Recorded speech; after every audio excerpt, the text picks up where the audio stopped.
We're starting. So the worst part here, cool. Alright, so the worst part here is with the stream delay, there's going to be a delay before I can actually see everything. So we're probably already started. So We've anyways, already ladies and started. gents, welcome to... We had already started. Welcome to the Unprofessionals podcast. So just a couple of quick things before I introduce our guest for today. Obviously, I've just nearly taken 2 weeks off of YouTube. I'm going to do a video about what's going on there, but the long and short of it is I needed a break with the family to just walk away over Easter. So that's where everything went. There will be videos popping up on the channel for the next within the next couple of days. Also had to prep for a new course because I'm going back to school again for 6 months. But yeah, I had to prep for that one as well. So been a little bit on this end, and it's just kind of eaten up all my time. But anyways, today we have military history visualized, following in from military history aviation last week. Military I've got it aviation all. history. Aviation history, yes, look, that's where my head's at Professional the Mags. moment. I never said I was. I never said I was professional. In fact, it's in the name of the podcast. So we're going to be having a bit of a chat today about, again, the books, some of the research that was involved, and a bit of a chat about gaming and just general military gaming. So, MHV, I think I got that right. Thanks for having me. Oh, welcome on board, mate. So Australia and Austria finally reunited. Yeah, well. Yeah, well, the last time we were this close, we were shooting at one another. Or I think we were friendly about it while we were doing it. Probably, yeah. I usually, if people mix us up, I usually say, Australia's kangaroos, Austria's Hitler. So there's the main difference. Well, you want to hang out with kangaroos, but not with the other guy. To be fair, we both lost wars, but Australia lost it to flightless birds. So, yeah, there is that. I can see yeah. Speaking of Australians and Austrians and war, that kangaroo. Do you know what I'm referring to? You mean the rice kangaroo? That's the one. Yes, I remember this. So do you have any additional information on that since that video went up? No, I didn't find anything in the archives about it. I'm highly disappointed. Actually, Debmeat, thank you very much for reminding me about that. I so have to do a render of that thing at some point. Yeah, that should be amazing. I mean, I don't know if it actually works physically, but yeah, I used a lot of parts of existing tanks and other equipment, and I think I made them actually about the correct not aspect ratios. Yeah, I think not what's that? A scale. Yeah. So actually, you might be able to reproduce it. I mean, you can do it in armor probably. I've seen some weird stuff in armor. I've seen lots of weird stuff in armor myself. I'm not sure if it'd be appropriate for any kind of viewing though. There'd probably be legalities. Now, right as the stream starts, you're going to have to take over for just a second, Debmeat. I'll be right back. Not a problem. Well, first we'll get started about the books. Firstly, I understand you're in the process of reading, getting prepared to write the third one. Has the writing of the third one started yet? In this case, Chris from Military Aviation History is in charge for the first time. So from what I know, he did most of the German documents yet. Yeah, oh. and we also optimized the basically we did our lessons learned on both books. I mean, the first was like, okay, we just tried it. The second was already a bit optimized, and now for the third, we're making some important changes. Like, okay, we do the glossary first, because usually we did like we wrote everything down and then we added like footnotes. Okay, we need to explain that. Like, what is this shortcut? What is General der Infanterie? Because for instance, General of the Infantry, it could be just the rank of general for the arms of the infantry, but there was also the general of the infantry in the army high command. And actually, then later on, I think it switched off the Army High Command way. And I wrote it in the footnotes because the position changed a bit during the war also. And now we're basically going, okay, let's write the glossary first, and then we begin the translations, and then we don't have much. We have another approach with the footnotes. I mean, this was actually Chris' idea, so that might save us some time and also make it more, because the issue is if you write something, people who write something probably know this. For every few words you write, there is some error in it. So you want to keep it as reduced as possible. I mean, we went over certain lines in the books. It's insane. I mean, I always knew you can't see the forest for the trees. Yeah. But with the first book, I can really, this is where I have this feeling or this impression, the strongest ever in my life, because I think if you open up the book and show me a certain line, I can tell you probably something related about this line. Like, oh yeah, we were arguing about how to translate this word, or hey, we had an error there for like 3 weeks or something on the other side. But if you would ask me to do a summary on the whole book, on the whole army regulation, I would give you a blank stare basically, because it's like I know all the lines to a certain degree, or even more. I mean, and then it's less of a problem with the second book, because the second book is a collection of various documents, so they are way shorter.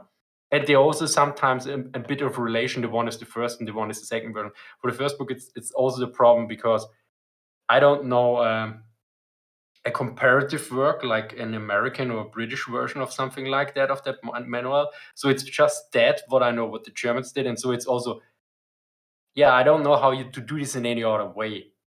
So it's a mixture of certain aspects that went into this, and so probably in 1 year or two I will give it a read on my own with a different mind on then translating, and then it's likely will kick in, because it's also the thing, if you read something for understanding, or if you read or translate something for also getting the context to a certain degree, but then you kind of lose the big picture. It's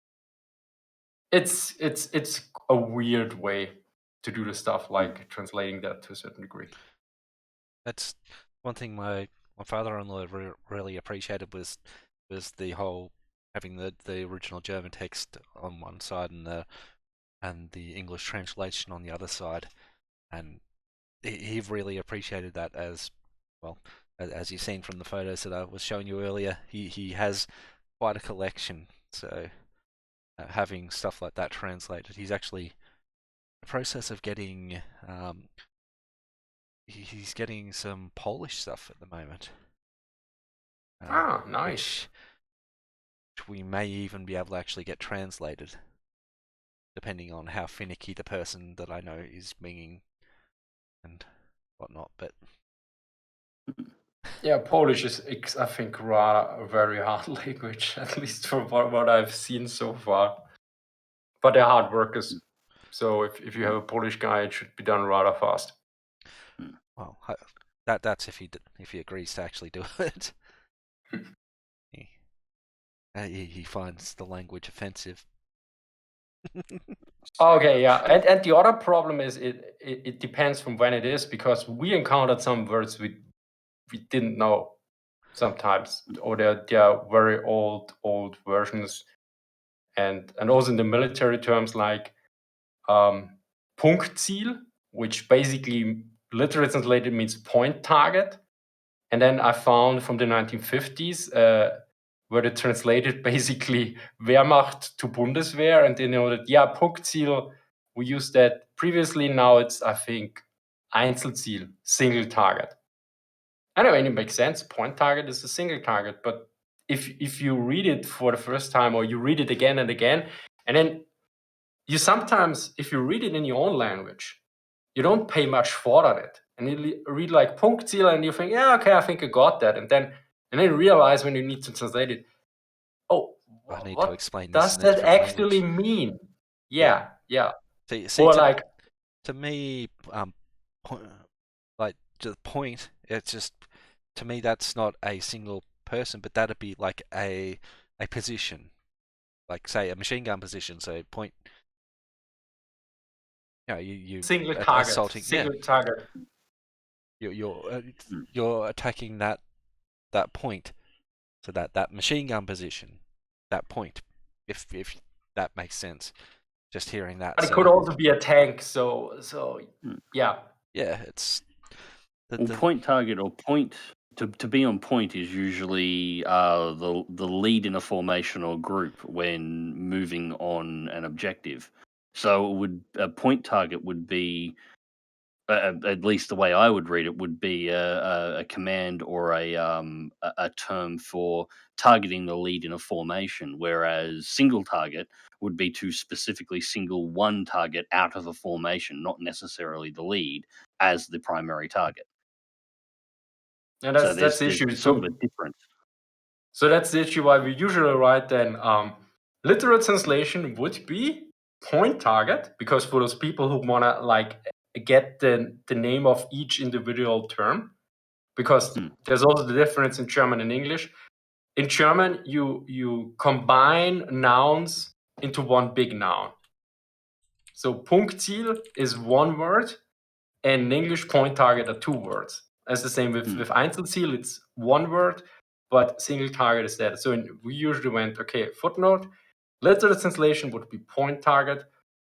Correct translation is basically single target.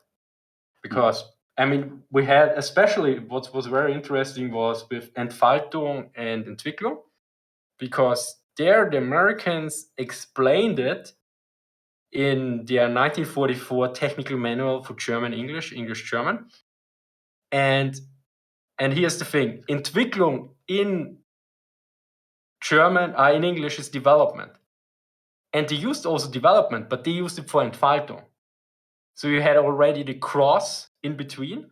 And then we gave it to Nicholas Moran, the chieftain, and he said, hey, development, if somebody from the US Army who is trained regularly now reads development, he's gonna be confused because we have developing in our doctrine right now, but that happens once the combat already started. And there's I think a complete essay in the first book on this, on 1 or 2 pages, to look at it, and then we looked at it. Okay, and it's preliminary deployment and full deployment, how you translate it correctly. Because then you already see, okay, it doesn't, if you translate it in 1940s English, it doesn't add up anymore. Because then in so you have the problem, you have Old German, and to a certain degree, if you rely on the field manuals from the Americans, or the technical manual in that case, that it doesn't add up. And I looked at, and the Americans translated several documents of the Germans, and I looked at them, and they sometimes did their one-to-one translation. I noticed it in the second book, where they didn't use military terms. They didn't use US military terms, but they translated German military terms literally. And if you use that as a reference, which I at some points did, but then corrected, you actually get a word that it's closer to the German, but it's actually wrong. I can't remember which specific word it was, but they were certain. So They I think would have probably. Pardon? Sorry, I was just going to say they would probably, just the way you've described that, they would probably have been using civilian contract translators, not military translators. So the translators never knew the US military terms and knew that they would need to do the translation. So yeah, that would cause all sorts of issues if you're trying to read a translation from then. You can still understand it, and if you give it an American military professional, he knows what is meant. But if you go for like what we are going, that we have ideally the best translation, those are for American English and American military English. Because if you look, for instance, the British or Commonwealth forces have also different, you don't use squads, I think you use sections and all that kind of stuff. And then it makes it even more complicated. So you say, okay, I also use section, but we use it for for a smaller thing than a squad, I think, because the Americans also use sections. But yeah, it's like translating that. You can go down the rabbit hole rather fast. Well, you've got another level of hell to translate through there as well. It's actually something I was thinking about after the last podcast, because World War II was an interesting period, or post World War II specifically was an interesting period that's often overlooked, because the militaries of the world learnt so much and technology advanced so quickly during that period. Most of the doctrine for the military that was developed in World War II, some moved over. A lot of it had to be completely rewritten because of the massive changes behind the technology. You know, we had the birth of the jet age, so a lot of the way that aviation doctrine operated needed to change. You right at the end of sort of World War II, going into the early Cold War, is when you start seeing the first real major shift from the sort of light recon, medium, heavy tanks over to what we know today as the main battle tank concept. So the entire rules on how you engage and the terminology behind it also gets rewritten as well. So you're looking at documentation that was trying to translate one to one from the period, but then translating it one to what we have now. All the terminology is different again because it's now rewritten for what we've been using for the last 40 years, which is not what we were using in World War II. So everything has to be rewritten multiple times to get to a clean translation. So I can't imagine how much of a nightmare that would have been to go through to make it make sense now in comparison to then, Some before cases translation errors come in. that was usually not a problem. And the funny thing is, I think in aviation a lot have changed, but if you look at some stuff that didn't change very much, for instance, my German squad tactics video from World War II, there are a lot of people down there that comment, hey, that's what we learned in our army training. It was similar to my army training, and I have seen the diagrams, I think, in German publications from 1920 or something. So basically, the squad infantry tactics to a certain degree are not far off from what the Germans used in their Sturmtruppen in World War One. And also from what I remember when I did my World War One artillery tactics video, they noted that most stuff didn't change after they adopted it to the newer doctrine. So in some cases, you really have very old stuff that didn't really change very much. There was no major change in that. I mean, with the tank terminology, you're correct completely here. Like, there was no main battle tank, and if I actually look at this currently for an article I'm writing, if you look at the beginning of the war, they have usually in their companies they have mixed companies. So they have Panzer II and Panzer IIIs, or Panzer II and Panzer IVs in there. And actually, the German general staff after the Battle of France notes in, I think, the beginning of 1941, they note, we don't know yet, but it seems likely that a mixed company, so different types of tanks in one company, is to be the future. But then in beginning of 1943, they switch to the tank companies to have only one type. Basically, either a Panzer IV or Panzer V, the Panther.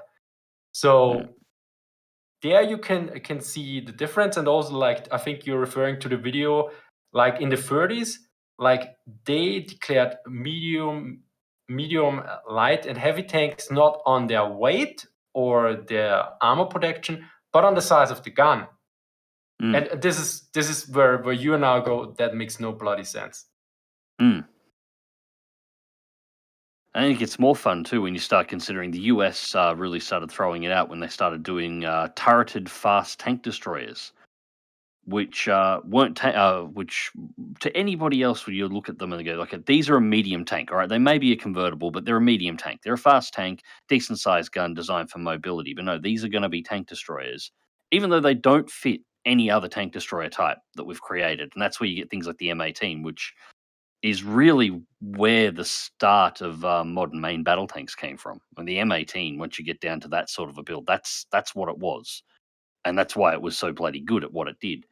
So you get a lot of crossover between, okay, so this doesn't technically fit the descriptions that they're already using for your breakdown for light, medium, heavy based on gun type, because now you've got something that isn't categorized by any of those. But yeah, it was a I mean, mess. It was a I think mess to try I through think it. the reason for the turret tank destroyers for the I might be terribly wrong here, but I mean that's completely valid. The thing is, the Americans could afford it; everyone else couldn't. So everyone else went with casemate guns like the Sturmgeschütz or the Su-85 or Su 122 or ISU 122 and Su 152. So because I mean I will look at this, but if you look, I mean, Guderian is he generally disliked Sturmgeschütze. He always see this statement because there were like reports that the Sturmgeschütze did really well on the Eastern Front, and then you see like a statement, but the tank is still better than the Sturmgeschütz because it can turn the turret and everything. And so I assume if Germany had like this amount of industrial capacity and everything, I assume they likely also went with a turreted tank destroyer if they could, because Yeah, that's a fair point too. casemate is way more. It's actually quite insane how much cheaper a casemate is.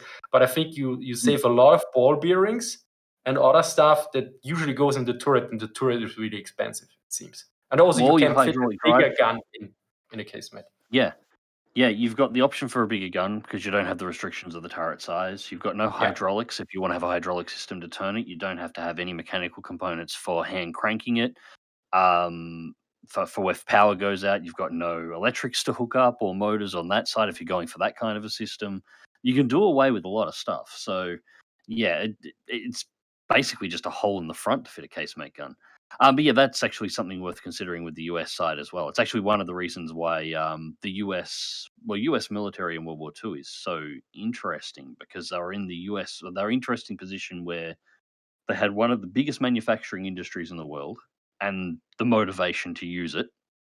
They had a locale that prevented them from being in, outside of Pearl Harbor, being in real direct contact with any enemy forces, enough space to be able to experiment and enough money to be able to experiment. So they come up with some really, let's be blunt, they come up with some really dumb shit and they built it and tried it anyway just to see if it would work. And that continued on all the way into the early Cold War as well. So I do love some of the insanity that came out of the States, but that is a unique factor to them because of locale money and capacity. I mean, they Um, also could focus on more production in a different way, because if you don't need to build your factories to be safe from bombers, you can lay them out quite differently as well, mm, and you have way more yeah, where space. I everybody mean, else was everybody else was building for protection. Yeah, that's actually something I hadn't considered. I don't know how much the British built actually for protection, but even if you look at the United States, they basically can build a complete new plant somewhere because there is just space in the United States. You don't have this for Germany or for Great Britain to a certain degree. For Germany, after they did then in occupied territories to a certain degree, but then there's also the trouble of its own. The Americans could just do it in the heartland somewhere. Yeah, well, the big expensive factories, the Boeing factories for the B-17. You see shots of it, and I don't know how many people click on how amazing those shots are. When you see the shots, and it's got it's got the actually mostly female workforce working on various parts of the B-17s, and they're racked up one after another, and there's you might be able to see 50, 60, 70 B-17s in a row in two rows going down left and right hand side. I don't know how many people click. That's one hangar. That's Yeah. one building, and they're doing all of that inside because it was efficient to keep all the tooling very close to the aircraft. There's over 100 aircraft in one hangar. That's one room. So picture that hangar from the outside now. how big is it? How much real estate is that actually chewing up? Because the small angle shot gives you enough to see what's there, but you don't get the perspective on exactly how monstrous the building would have to be able to carry that. And that is hangar 1. There might have been 10 hangars that were identical to that one, doing exactly the same thing, producing, whatever aircraft were in production in that particular factory, which wasn't always one type. They sometimes produce multiple types. Nobody else could do that. Like, that would have just been, if Germany tried to build a factory on that scale, that just would have been the target for every single bomber in the Allied Air Force until it wasn't there anymore. Yeah. I mean, I don't know. Maybe the Soviets could do it or did it. I don't know enough about Soviet production capabilities or the factories at all. But they could pull it off probably as well. I mean, I think as late as the Cold War, I think they probably did it, but hard to tell. Yeah, I'm not particularly familiar with the Soviet side production myself, outside of the questionable finish that some of the T-34s got on the factories, although it was kind of acceptable considering that the tanks were able to drive directly from the factory to the front line at one point. Which is, it's impressive that you can keep your workers motivated to focus on building tanks of any quality that are capable of driving at all when they're within shelling range of the front line that the tanks that they're building are fighting on. Don't really want to know exactly how they got people motivated for that. It's probably something that would get me demonetized and kicked off Twitch and YouTube, to be perfectly honest. So, yeah. Well, it was like a combination of different factors, from what I know. I would have to assume desperation would have been one of them at that point too. I mean, there's some like this economic historian, Mark Harrison, and he did a paper on how likely the Soviet economy was to collapse in 1941 and 1942, because he noticed that I think basically all the losing powers in World War I and World War II, at one point their economy collapsed. And I think one way to describe it, or if it was the main way to describe it, that at certain point individuals put their own survival higher than everything else, and they just basically run or basically try to survive. And as such, the production and everything goes down, the efficiency. And there's a question how close the Soviet Union and the Second World War was to this. Because there was at one point a very small and very short panic, I think, in Moscow in 1941. It's always how there's a lot of psychology going always. So in war, so on the bigger scale, because if you look at the numbers and everything in 1940, in May 1940, and you compare the French and the German forces, I think nobody comes to the conclusion that in 6 weeks it's all over. Basically no one, because there are tanks, there are the troops, everything is in position. You see, they are a bit more here, a bit more that, and then everything collapses. Because you don't look at the soft factors like moral, like the communications problems of the French forces, how they were organized, how the Germans were organized, and everything else. Yeah, the communications factors were a major thing. There were units that only sort of discovered that they were under attack by Germany after their entire area had been completely overrun and Germany had moved on to the next sections during those pushes. I was recently reading through some of the a bit of a logistics and communications breakdown of the Battle of France leading up to the start of the Battle of Britain, and it was a shit show, to put it bluntly. I mean, you have like also the Panzer divisions have the problem. They pass through, they attack and say, okay, don't mind the flanks, but then they have the artillery still in towed vehicles or on trucks, and they can't follow because the infantry, the French infantry that is holed up in villages and everything else, they shoot them down. They only need small arms fire to hurt them. But the tanks, yeah, and they just can move on for the most part. But then and this is what leads to a certain degree to the development of the self-propelled artillery for the Germans with the Westband, the Hummel, and others. But those are the two main types. And they have already the problem back then is because, okay, the combined arms formation, the infantry to a certain degree can fall, but at least they can clear out a village if it's if they have to. Your artillery units can clear out a village. I mean, they can, but not, I would say, consistently and regularly and without unnecessary losses. I mean, you can always make a Kampfgruppe out of your artillery train guys, but yeah, you don't really want to send your artillery professionals into close combat. No, generally not. They do always have the option of deleting the village, but that's generally not optimal either. Especially not if you have open flanks to everywhere. I mean, you don't know if a village is in front of you where sitting there also in the woods and everything else. I mean, you can just build up your guns, but yeah. I mean, you have also some machine guns for close or air defense, so they have them in their table of equipment and organization. But yeah, and also the panzer forces in the front need you actually to provide fire support.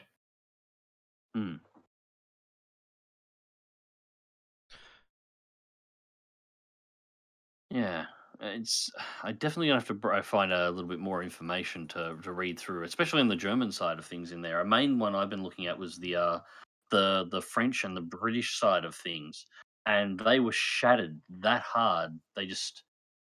They had German units that had moved past them, and they didn't realize that they were actually on the flanks or it's trapped in like pockets in the rear, and because the German forces went through so quickly, and it wasn't actually until infantry and artillery groups came down afterwards and basically picked them up as they went along, or they surrendered to them when they realized that they were completely cut off and everything had been overrun.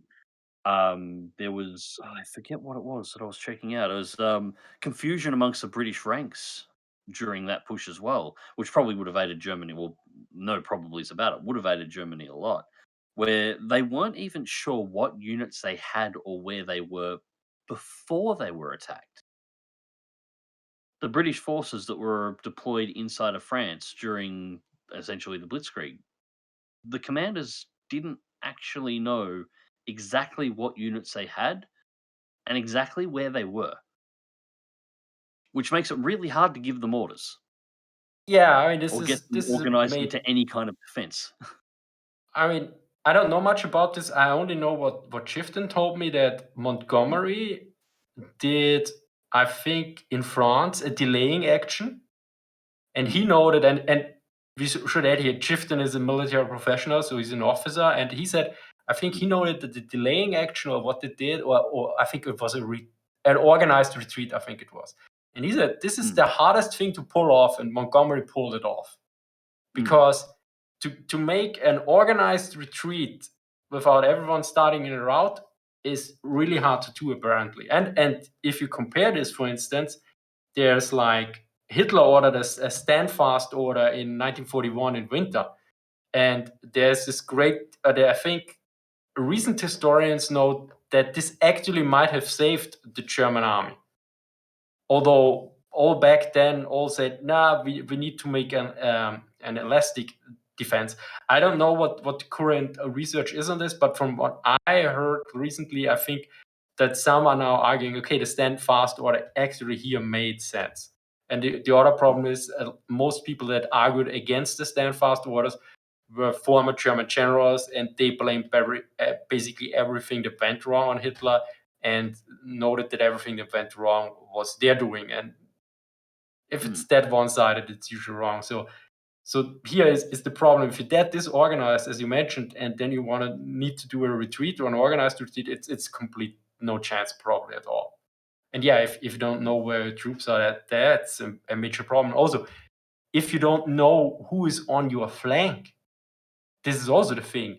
you usually, if you're fighting, you want to know, okay, who is on my flank, who is covering my flanks, because you can be the best fighter if your flank is open. Not gonna happen. So there's a lot of trust and also again psychology involved and everything else. And if one side breaks, then usually the chances that more break are way higher. And this is to a certain degree important because in movies and computer games, you get the wrong impression. In movies and computer games, usually everyone gets killed. Like it's 90% get killed and 10% then get captured or flee. If you look at the loss ratios of the Germans and everyone else, they are not even close to that. They are way lower. Way less people die in combat and far more retreat or and also not that many get captured or something. So it's like we're talking about 10 to 30%. I think I might be wrong here, so don't take this number. And there are of course exceptions. But generally, it's not like you see in a movie or a computer game that everything gets wiped out. I'd just like to That's point not what out that happens. in computer games, my mortality rate for my troops is far, far higher than that. More than 100%, oh my god. There's a reason my gaming tag is dead meat, Ah, okay, yeah. and it's not a Hot Shots movie reference. Yeah, no, your video game simulations, strategy, it doesn't really matter which area they come in. The one thing they never take into account, and because it's one you can't take into account, unfortunately, it's why no sim is really truly a sim, is the factor of self-preservation. In DCS, IL2, doesn't really matter, War Thunder, playing around in War Thunder sim, if you're jumped by 3 or 4 aircraft all at once, you'll go on a last-ditch attempt to try and take down as many of them as you can before you get shot down yourself, and then you'll just go on with it because it doesn't matter. Real life, when you're strapped into a cockpit, your life's on the line, you've just been jumped, you're likely to try and do something that'll try and keep you alive before trying to worry about shooting down the enemy. I mean, air-to-air engagements over Europe during World War II. Not a lot of people realize the majority of air-to-air engagements didn't result in a kill. The vast majority of them. Aircraft would encounter one another, they'd jockey for position, fire a couple of bursts off, and then one side would decide over the other, nah, look, I can't do this, I'm out of position, if I keep doing this, I'm going to die. And one group would break off, and the other group wouldn't chase them. Because chasing them down to get that kill could put them in a position where they get jumped by another enemy squadron that they didn't see, that now they're in the position where they could die. So when the combat has broken, they just split and they would go back about their day. They would jot down in their logbooks that we encountered X number of enemy fighters in this position and we were engaged them, no kills were recorded, and that was the end of it. That doesn't happen in a game or a sim. If you engage with somebody, you're going to try and kill them, or you're going to be killed, and it's a factor that I'm not even sure how you would try and recreate that inside of a game or a simulation environment. I mean, the other thing is if you get jumped by 4 planes in real life, probably not all 4 are gonna shoot at you simultaneously because one will try, at least 2 will try to cover their wingman to a certain degree and check out, and also not risk shooting each other like what happens in certain games, like where everybody screams mine, mine, mine, mine, mine, and then everyone else gets shot up. So yeah, I mean, there's this. I mean, I know from one sim guy who is also a military historian, and he told me basically they had a squadron, I think in the original IL-2, that played like real like Luftwaffe tactics, and they always lost to a certain degree because those tactics take into account survivability. In a game, you usually, I mean, there's a certain degree, sometimes it depends on the game, if you can respawn or not, and what delay that, or sometimes roleplay that survivability is taken into account, but most of the time it isn't, or not even as close as, you really gonna die. It's not a timeout for 1 hour or 1 week or 1 month. No, it's over, finished, done. And also, I mean, the other thing is if you jump into War Thunder, IL-2 or anything else, you usually don't have like a 100 to 300 hours of training before you ever see combat. Well, when you start off, no. This is actually one of the things that I argue with simulation. That's actually the other way around. Initially, when you first start, being a sim pilot, your first time grabbing a joystick, jumping into any flight sim, doesn't really matter. We will assume War Thunder Sim or above. That's a pretty wide area. When you first jump in, if you jump straight into that, yeah, you're not going to have any kind of idea what's going on. You're not going to have any type of idea how you're flying. You don't have hundreds of hours of training beforehand, and that's probably going to reflect in how well you do. The flip side of that is when you go to the other extreme, people that have been simming for a long time. Now, I'm by no means the best sim pilot out there. I am mediocre at best, and I am fully happy to admit that. But I probably have 20,000 hours in combat if I was to calculate all my sim time together. Because you don't have to worry about a little thing called death, people flying in sims, DCS IL2 realistic sims can start racking up unrealistic amounts of flight hours and can start learning to do things that, well, they don't have a concern for death. So you can start learning to do things and taking risks that no real pilot would ever actually do within that environment. It's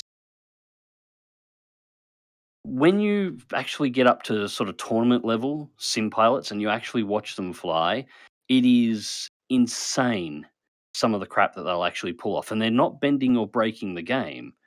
They've just got so many hours and they've managed to wire themselves so intuitively into what they're doing that they perform probably faster on reflex point, probably faster than real life pilots in the time frame would have, just simply because like nobody is going to get 20,000 hours of combat.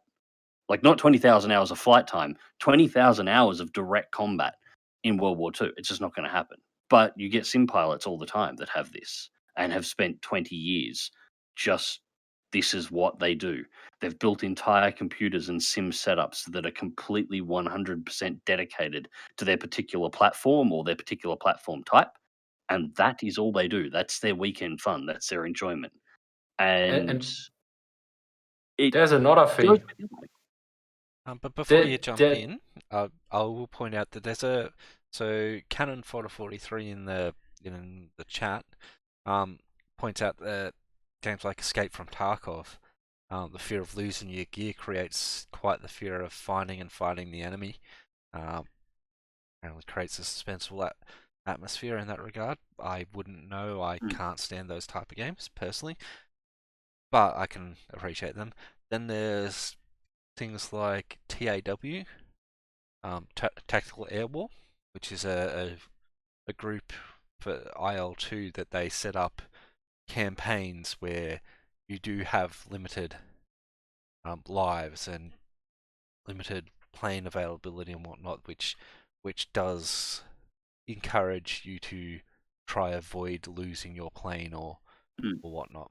That yeah. there are mechanics. People have actually gone to that, but it doesn't deflect from the fact that some of these people have stupidly large combat hours, let alone flight hours, and it's just. I mean, myself, I probably wouldn't be in the 20s, thousands, or maybe I would be if I counted all my retro gaming stuff as well. But yeah, I'm a I'm a reasonable pilot. I'm a bad fighter pilot.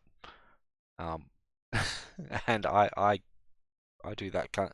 I do things that are just stupid. Then you look at games like Call of Duty and whatnot, and look at the amount of twitching that those people do, just sniping people from across the map with the most inaccurate machine gun you'd ever heard of, and they're not even using cheats or game breaking mechanics whatever to do it. They're just that good at it. Yeah, it's Yeah. just nuts. Anyway, I just thought I'd get my review. About the point with the sim pilots, like that they are completely trained and react faster than in real life. I mean, they also have the possibility, because basically what they are flying, I think, is usually a very deterministic plane that performs pretty much the same all the time in the simulation environment. Mm. I'm pretty sure that pretty much every 109 in World War II performed slightly differently, even of the same production run. Yeah, And and then that's something I you would account for really a wear and tear, which you don't have in the games. So yeah. basically, that pilot that you fly, like you have, like let's assume you have 10,000 hours on the 109K in DCS, nobody can get this amount, because even like a pilot like Hartmut or someone, he is Mm. on the K or something, like on different Ks builds, has probably a few hundred hours at most. And I mean, he has the benefit, he likely feels the plane and knows instinctively on the feeling, like how it's going, how far he can push now, which you don't have in the flight sim yet. I think, I mean, there's some, I think, Well, which no, have force feedback starting as to. well, but The system I'm actually setting up to do a series where I'm building a Simpit at the moment, and a lot of it's going to be. I'm still trying to work out if I'm going to have the budget for the motion rig, but it's going to be combination VR, well, dedicated VR Simpit with full physical controls, and you'll be amazed at exactly how much feedback you can actually get on the high end stuff now. It's not cheap to be able to get yeah. it. My joystick alone is just the joystick, so grip and base without the mount for it is over $800 Australian for just the joystick. So about 20 Um, euros.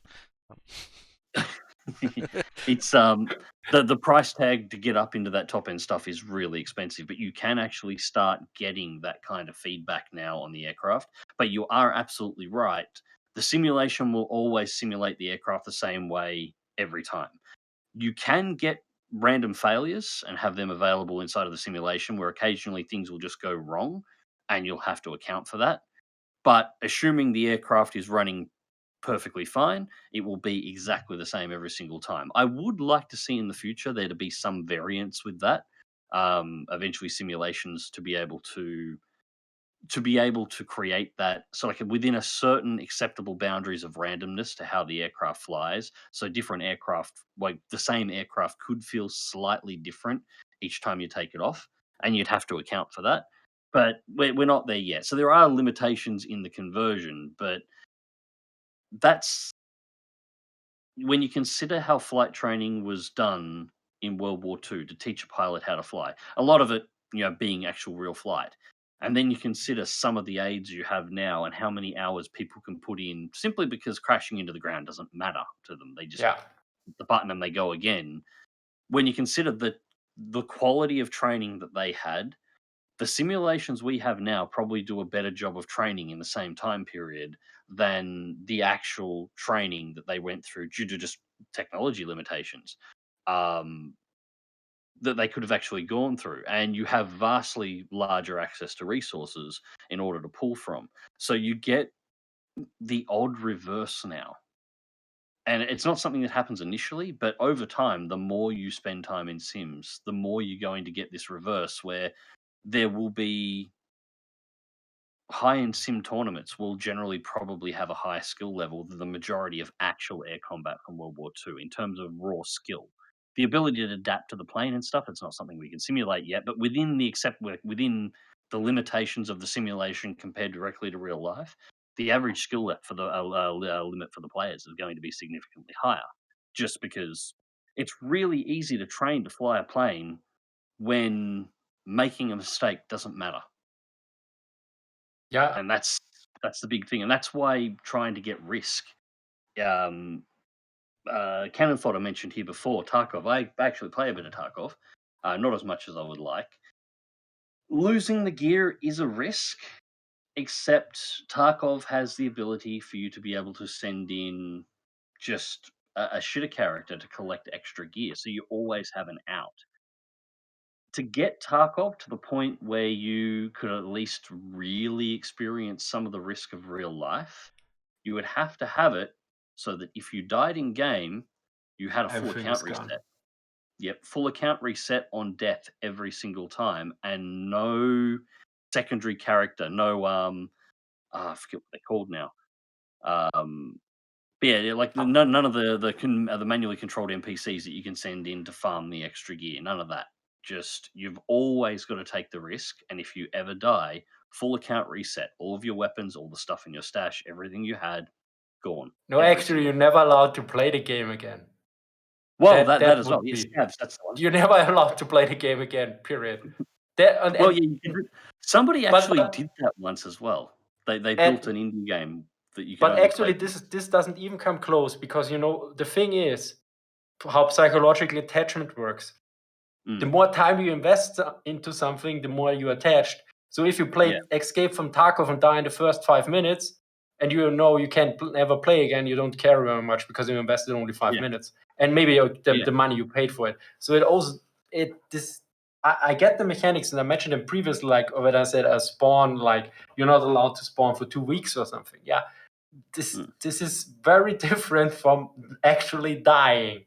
Okay, and also the other thing, what's not also in there is a lot of time in combat.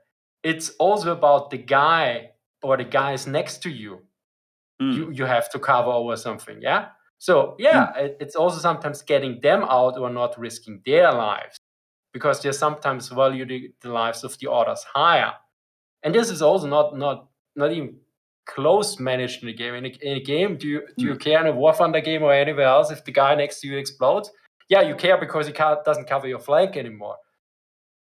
And or maybe when you squatted up with him and talk about Steam speak, yeah, it's also, oh damn it, yeah, okay, I also quit now because all your tanks are gone and I don't want you to wait and watch me.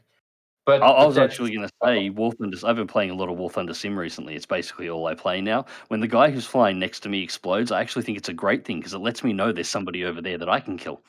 So yeah, you take him as an indicator. I don't think you did this in real life. If your wingman of the last 2 years you flew with explode, oh, I know there's somebody out there now.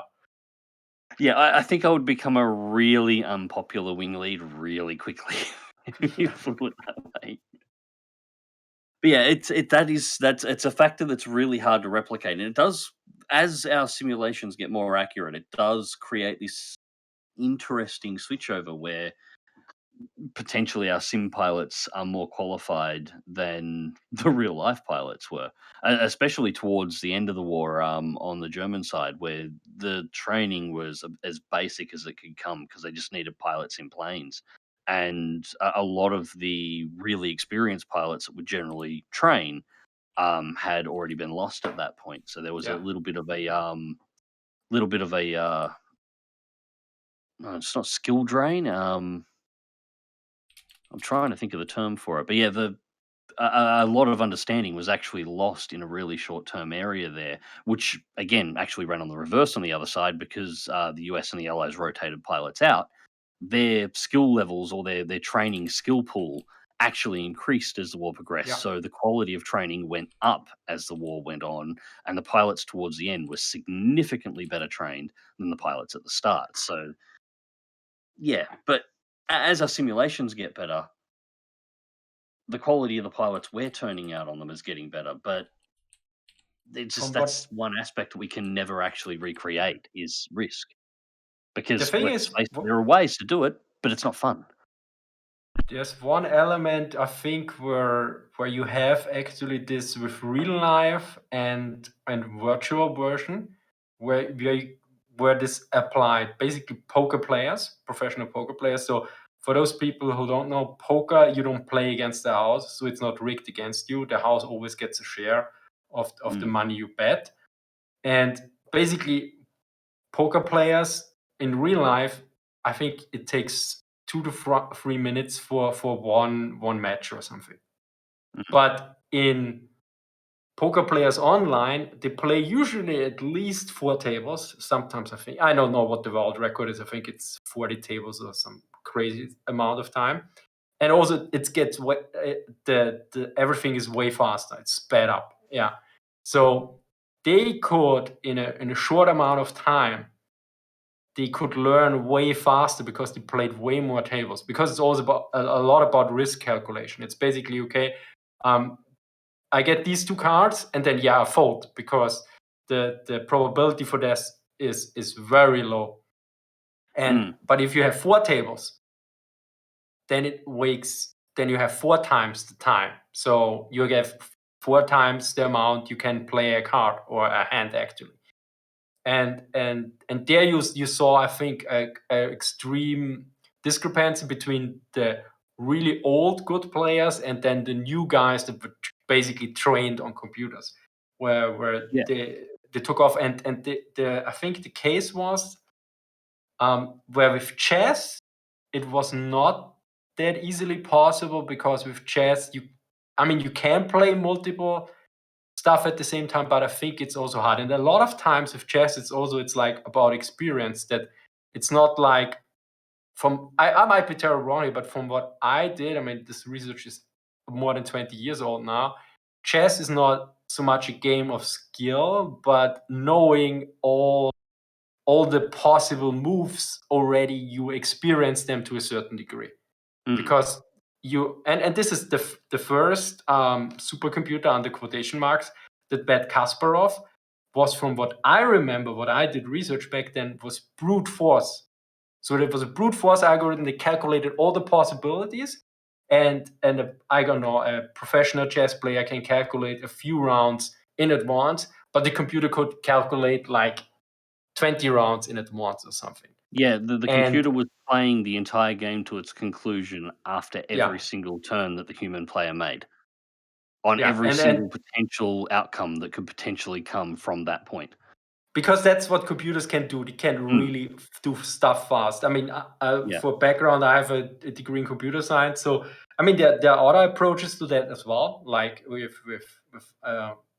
computer-based learning and artificial intelligence, the classical and the neural networks. I'm a bit out of shape because I didn't do this for more than 15 years now.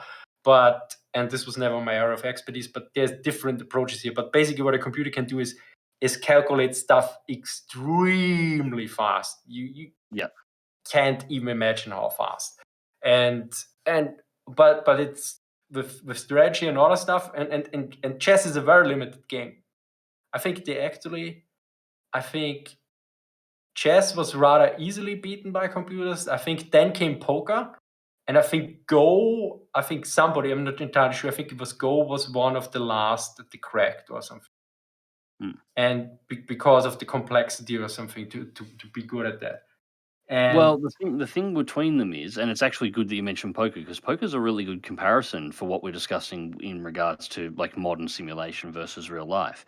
Because your online example where you're running multiple tables and everything's through a computer, there is actually something that's missing in that. While you're able to run multiple tables and do it more quickly, and you can learn the game a lot faster, yes, the human element's not there. I actually used to play Texas Hold'em tournaments in my local town. Only small scale stuff, $20 kitties and that kind of stuff. But the big part of it was of the turns was actually trying to read the other players at the table, trying to look for tells, look for any sign of nervousness, both for somebody who might have a particularly bad hand that's bluffing, but also people can kind of get excited if they've got a good hand and they can give the game away. A big part of the reason why the games take so much longer in real life is because a lot of when they're umming and ahhing about the cards, the players actually already decided what they've got to do. They've got their cards. They know what options are available to them if they're an experienced player. They're spending the time that they've got to try and work out what everybody else has got on the table. When you're playing in a digital form version, you can't read the other players. They don't exist. You can only run the equation on what possible card combinations are available on the table at any given time. So it reduces poker to a mathematical equation. So to a certain degree, actually, because I talked to some of them and I researched there's some elements like you have they have databases, or you collect your own on what the player did before, and you have the head-up display above, set them above. There's special software. So they actually have calculations for each player, and the value determines that they know, okay, this guy always folds, or this guy rarely, and other stuff. And one guy told me that, for instance, to fold, raise, or something else, even in the digital sense, there's sometimes that you wait a bit until you get almost a timeout, then to do it, to simulate sometimes this, or sometimes in real life, or sometimes to the opponent, but it also can be sometimes that you also deliver it. So the human element is, of course, mainly reduced, because a lot of the tells, like body language, is completely not there. But deliberation and other elements are still there. And I heard also specifically that in some cases, I think they did, I think it's called, the technical term was table selection. They search for particular opponents sometimes to play against them, because they know, okay, this guy has a lot of money and he just wastes it on poker. And then you try to get in a match with him at that time. So there's actually a lot going on. I don't know if it's that, because we had a my first startup was in that area, so we did a lot of research. I never played poker professionally. I think I played a few hundred or a few thousand hands just for research at that area, and at I don't know, how's it called, mini stakes or minor stakes or something, like with, I think, a buy-in of 10 cents or something along those lines. And it's extreme, like everything, it gets extremely complex and extremely complicated once you just dive in a bit, because there were back then I had all the terminology, what table selection is, what stakes, and all the micro stakes, I think was the term. Yeah, it still actually works as a really good counter, because you've as a really good counterpart to what you're seeing inside of a modern sim. Because if you look at the modern sim side of things, in terms of human element that you still do have, you will have the competitiveness or the aggression that is generally inherent in fighter pilots. You'll have that. You'll want to be able to get the kills. You'll want to be able to fight. You will have that determination, but you don't have any of the risk elements. So you've got you're not experiencing any stresses, G-forces, exhaustion from flying the aircraft. As much as we can simulate a lot of feedback in high-end gear now, you're still not simulating the kind of stresses of trying to hang on to an angry aircraft for 2-3 hours at a time. So you're not getting any of that. You're not getting any of the emotional fatigue in combat, because anybody gets shot down near you. Back to the discussion of wingmans getting shot down. Your wingman gets shot down. That's unfortunate in the sim, where in real life, this may have been your buddy for years. You may have been with him for training. You may have done multiple tours with him, and you've just seen him be killed right in front of you. There's an emotional toll there that will affect your ability to fly the aircraft that just isn't present inside of the simulation. So comparing back to the poker, again, some of the stuff, as you mentioned, with the way people play, brings some of the human element over, but not all of it. So that actually works. I never actually thought of poker as a really good way of sort of describing the difference between a more understandable, easy difference between the realities of real World War II aviation versus what we're getting as a simulation now. But that actually works. Yeah, and I remember that poker players told me that they also, I think this was for legal reasons and others, like they had, poker companies have like the complete same game, but with play money, because sometimes real money was not allowed. And the play money was basically to hook them, and then they get over. And they always told me, you can't use anything you learned there, because people play completely different if they don't play for money. And that's probably, that's the thing. If you don't have any real stakes in there, so probably if you would add money into these flight games, it could to a certain degree affect the people. The only issue is play directly, definitely. But for some case, for some people, $10 is a lot, and for some people, $1,000 is nothing. Yeah. So you would have leaks where this adapted. Basically, everyone has, I don't know, wage like 10% of his monthly income, and that else if he loses or something, and then he has to pay this or something. Yeah, Electronic Arts, this is not advice. Please don't do this. Yeah. But no, you're right. It will change. I mean, that's why I when know. I used to do a bit of like local tournament stuff, and our kitty buy-in was $20 a person. But in the end of the night, whoever won the tournament, wound up buying a round of drinks for everyone, which knocked out like 80% of whatever the winnings were over the entire table. Once you buy everybody a stubby of bourbon at about $10 each, money goes down very quickly. So there was actually very little take home for anybody. But the reason why they put the 20 on was because originally it was just, come in, make a gold coin donation, come and play. And they found people they were playing crap. Yeah. Put $20 down, even though at the end of the night it was basically a universally accepted thing. The winner was going to buy a round for everybody that played. That was just the rule, and that was the way it always worked. But even though you knew in the end you weren't going to lose anything, you're going to be getting a drink at the end of it, just like everybody else, win or lose, and there wasn't going to really be anything in for you, it completely changed how everyone played at the table. Because all of a sudden you had money in the game, and at the very least you wanted to be the person who went up to the bar to order the round of drinks for everybody at the end of the night. And it completely changed the gameplay. Everyone got real serious real fast, and that, as far as I know, that's still the rule. As I don't play it anymore, I haven't played it in years, but the tournament is still running, and as far as I know, that is still the rule now. It's $20 buy-in per person, and the winner buys everybody who played around at the end of the night. That was just to get people to play seriously. Yeah, that's the thing. If you don't have skin in the game, as this, I think this is I guess an American expression, or maybe on a book, then yeah, the involvement is very limited. This is also a reason when I talk to certain people, or when you get feedback on your YouTube channel or something, that if you don't have skin in the game or don't know the logistics around it, usually the feedback is of limited value. Let's put it that way. Yeah, this is something that I've had to come with terms with over the years with my own channel. There's a lot of people that don't understand what actually goes on in the background, and the kind of stuff you got to look for, and what you've got to do, and stuff that you really want to do that you can't. Yeah, it's unfortunate, but yeah. I mean, I know myself. When I was young, I also knew everything better. Now I'm 40. I'm more like, okay, yeah, maybe they have an idea. Maybe they know better because they are doing their job, and I don't know their job too well. Yeah, the thing I'm discovering as I'm the older I get, the more I realize I never actually knew. Yeah.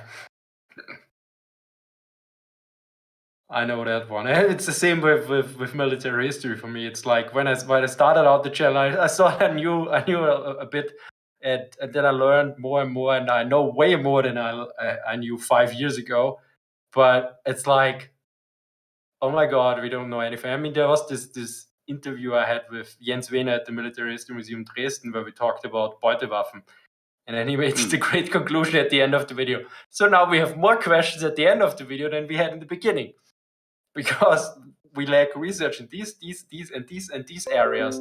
And then you look at it you look at it from the other perspective. We were talking about the Wehrmacht, specifically about the Heer, the German army of the Wehrmacht. So, and then you look at World War II. World War II is by far the most popular or most famous military history topic in everywhere. I think I mean, for the general public at least, and also I think in research like. And then you look at the Wehrmacht, and it's also what most people are interested around. I think it's the armed forces with the most interest worldwide. And then you realize, oh, we don't know jack shit about them after 70 years. And there's so many movies and so many documentaries and everything, but there's not one academic work on German logistics in the Second World War. There's one, but it only covers a certain amount. There is no tactical and operational history of the Wehrmacht. And a lot of other stuff that's all missing. And it's like, okay, that's kind of weird. It's kind of interesting. Or is this paradox of how much money and interest and focus is there, but what actually was done on substantial hard work, it's not there. Well, that I mean, actually runs there into was another a area. lot of was done, but to a certain degree, there's so many areas that are still lacking. Sorry, I cut you off. No, that's fine. I was going to say that just runs into another area. A lot of trying to work out how to word this. A lot of the information that came out post World War II, not all of it, but there was a lot of it that was intentionally wrong to begin with. There was stuff that wasn't researched particularly well just because money was still getting thrown around, and at the time various research groups were like, yes, we'll research that, took the money and then just threw a random amount of shit together while the money was still floating around. There was also a lot of propaganda as well. There was a lot of flag wearing and a lot of propaganda, especially considering that even though World War II ended, Second World War came to a close, and we're talking the Pacific Theater came to an end as well, but we're basically straight on to versus Soviet Union. Cold War was already on, so the flag waving and propaganda around that, there was never really a point where everything stopped and some good research and some good documentation was done, because there was always another motive to actually do other stuff as well.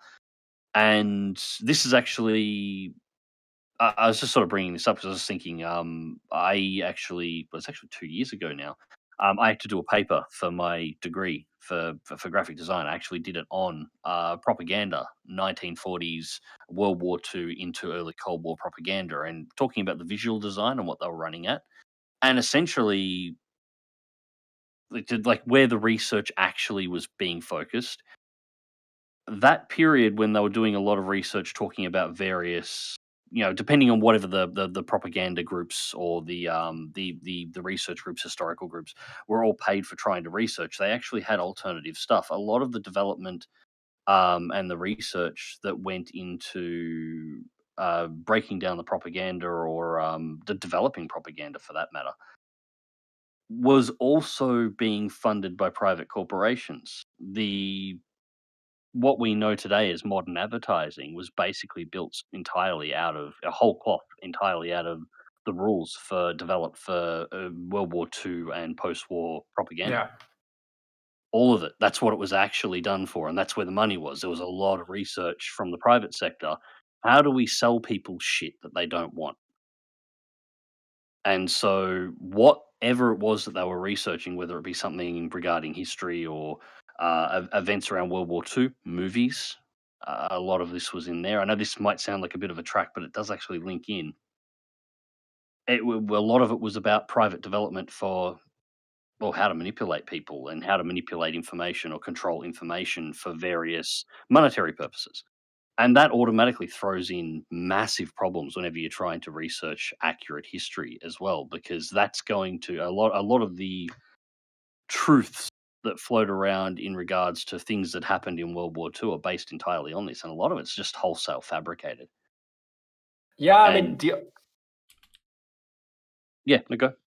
and specifically for the Germans, I need to mention that there were basically two major problems that usually armed forces write their own official history after the war. So the U.S. Army did this with the U.S. Army Green Books.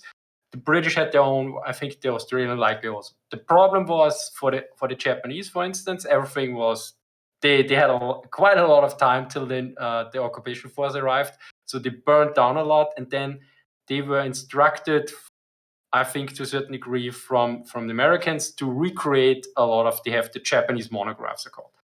For the Germans, they didn't have access to a lot of their original documents until I think the 1960s or 70s. They got them back, and they wrote the semi-official history starting in late 1970s. So das Deutsche Reich and the Zweite Weltkrieg, Germany at the Second World War, I think 13 volumes around that.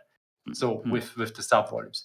but that's only semi-official. And I think what I heard, the initial goal was basically to just sum up the current research, so actually not only use secondary sources. I mean, they used primary sources as well, but I think the original was just, okay, what is out there and create a base. But I think the US Army Green Books are, I think a few hundred, and then you have like 13. So you see the discrepancy. So it's I think it's 10 books in the series, but some have 2 books. So I think in total it's 13 or 15 books. Anyway, and then you have the historical division, which was from the United States. Like I think it's the operations section of the German study. It's a complicated name. Everyone calls it historical division. And there the former German officers and generals wrote their experiences and wrote down everything.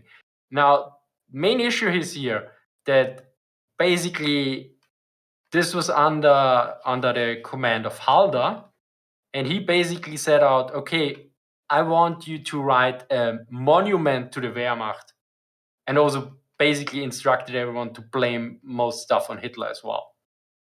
So these were, of course, then used by the US Army to a certain degree, and then you have this problem where in some cases they come missing, and also the Americans want you could say to a certain degree the Americans wanted to believe some of the stuff because Germany was then the first line of defense in Europe in the case of a hot war, when the Cold War would turn hot. And also at the same time, they looked at it, okay, we see the Soviets have a lot of manpower, especially with the Warsaw Pact. And the Germans at least held them off for a few years. So, and this is what we are looking next. So you have the problem there where the Germans were never that thoroughly researched, and what research we have to a certain degree is, you could say, a bit tainted. Because that's basically the generals. Oh yeah, we did everything right, but it was the 3 basic excuses: the mud, the winter, and Hitler. And then you realize, okay, yeah, some of this might be okay, but then you look a bit closer and realize, okay, it's not that easy. And all the German generals wouldn't have been in their position without Hitler as well. That's the other thing. Well, yeah, it's a touch of politics that just makes everything a pain in the ass. On the note of politics, you know our stance on politics here, Mags. We don't discuss it. So either way, we've been going for like nearly an hour and 20 minutes now, so it's about time to start winding it up. Yeah, absolutely. So, is there anything you want to pop up? This is your chance to shill your stuff, shill the books. In fact, I think I still have Deadmeat, do you have the picture of the books that I shot through to you? I probably do. Pop it up as just a reminder to everybody to go and pick these up, or at least at the moment the Tank Company book, because the infantry is not available yet, I think, still. Yeah, the infantry is not available yet because it was a Indiegogo campaign, crowdfunding campaign, and it's not available before we shipped out to everyone.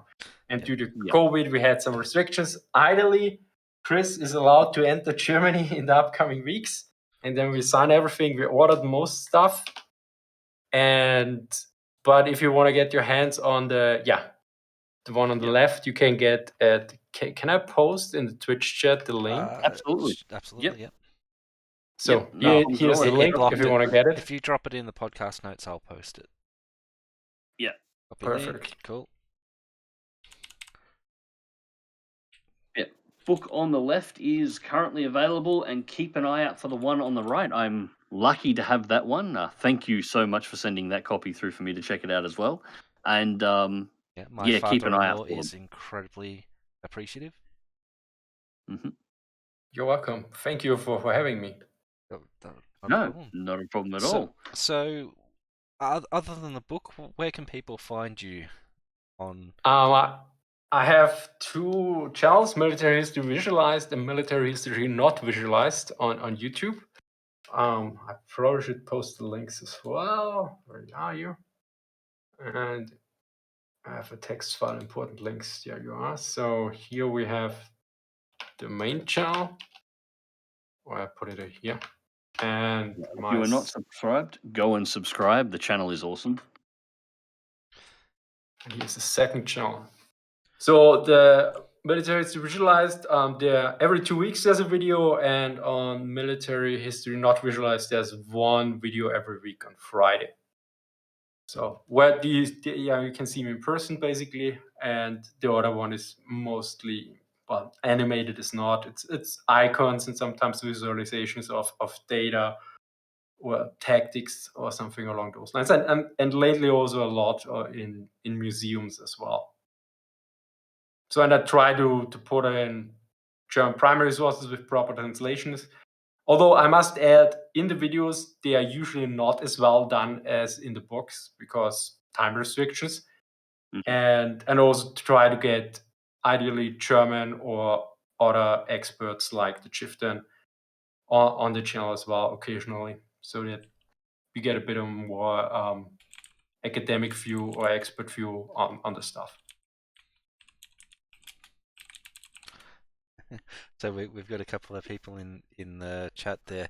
So Mr. Booth has both of the books, and so they're well worth it if you like World War II manuals. And there's a few people mentioning that they're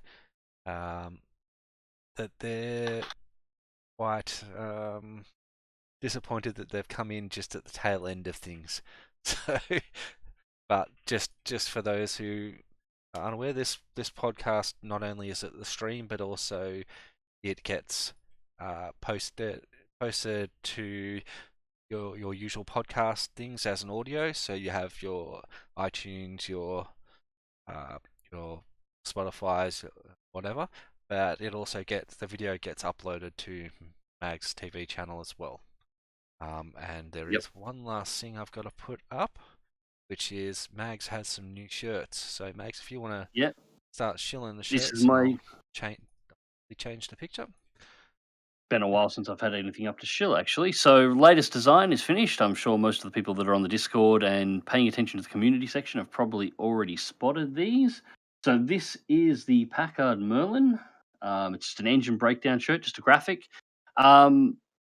Available on my Spring store at the moment. Now, I've made a few changes. If you compare them against the older shirts, these ones are slightly more expensive, which was sort of unavoidable. I've changed over to a higher quality shirt. I wasn't happy with the shirt quality on the earlier, cheaper one, so it's a much nicer shirt now. It's a 3-ply mix. It's a higher quality, higher resolution image on it with a better quality print as well. So I've basically switched over to premium products. So just so the quality of the item is better. So it's Packard Merlin 1941. On the tumblers, and there is a drink bottle. They're 20-ounce thermos and a 20-ounce drink bottle, which are 600 ml basically. Has the print on the front, but it also has the breakdown of the specifications on the back. There may also be a shirt coming soon enough that has the print on the front and has the specifications down the back and the aircraft that use the Packard Merlin engine as well. And this will be the start of a series of graphics. I'll be going through and doing obviously all of the big aircraft from World War II. I'm looking for a couple of German blocks. I want some British blocks. Yes, the Packard Merlin is a bit of a mix. Want to get some of the big radials out of the Americans as well, and just build together a design line that's essentially like if you've seen your motorcycle or your like your car orientated enthusiast shirts, you'll often find designs that are based around the engine blocks. People have their favorite blocks for the bikes, favorite blocks for cars. I couldn't find anything like that anywhere for aircraft. So if nobody else is going to make it, I'm going to. So those are available right now, and one with the specifications should be added to it very soon. So if you want to check those out, all of the shirt sales will be going to support a couple of upcoming videos that I'm going through. Some of that's actually going to need some research materials that I'm not going to have access to otherwise. And some of them is going to require some parts. In particular, I mentioned earlier on the podcast, the Simpit build that I'm doing. I'm currently in CAD software for this thing, and it's not going to be a simple pit, despite the fact that I'm using an off-the-shelf base for it. So I'm going to need to pick up some various parts. I'm going to have to spend some time welding to actually get this thing whole built the way I want it to. The good idea behind this series, however, is once the Simpit is actually built, I plan on releasing the CAD designs for it, so anybody else will be able to either have it manufactured or to make it yourself. So the shirt designs will be going to fund some of this. So yeah, if you want to help support all of this, check them out. Links should be down below, I think. Well, you're the one that's putting out the video, so Yeah, I should probably check that. So Mags will make sure the links are available wherever he will make them available, probably on the YouTube video. I'm unable to make links available on the actual audio podcast, so if you're listening to the audio podcast, feel free to jump onto MagzTV's videos and check out Teespring or Creator Spring, is it called now? It's just called Spring now. They've just changed their name to which Reverb. makes no sense at all, but yeah. I think like, it was because they're Spring? trying to branch away from just being t-shirts, and I'm like, it would have been better just to leave it. Just Yeah. leave. It's the same for me. It's like I got an email from Spring and what? Who is Spring? And then they sent the email, they changed the name. I mean, Yeah. Spring is a season, okay? Yes. Or it's a mechanical thing. It's not a company. Yeah, so the link is magsware.creator-spring.com. For those listening, if you don't go through to the MagzTV channel, go buy stuff so I can continue to listen to him whinge to me about being killed and whatnot. Pay his bills and whatnot. Keep him fed. I'd be horrified if he got skinny. Hey, I'm trying to work on that. Anyway. Intermittent fasting, I can recommend that. Anyway, thanks everyone for coming. And if you enjoyed the podcast.